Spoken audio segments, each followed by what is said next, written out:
Денот го започнавме со исклучително квалитетна и пријателска, би рекол, средба, која што ја имав со неговото височество, председателот на Обединетите арапски емирати. На средбата и двајцата ја истакнавме потребата од многу поблиски односи, многу поплодни односи,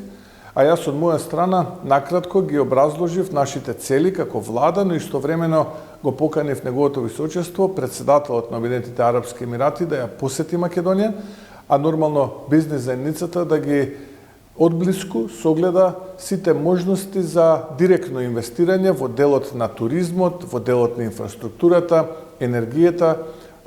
земјоделството и така натаму, нешто што убеден сум дека може да представува солидна основа за наша билатерална подлабока соработка. Деновите кои што следат, ќе имам средби со стопанските комори на Емиратите Дубај, Абу Даби, Шарджа, како и многу средби со компании кои што се присутни во регионот и кои што покажаа интерес да инвестираат кај нас дома во Македонија.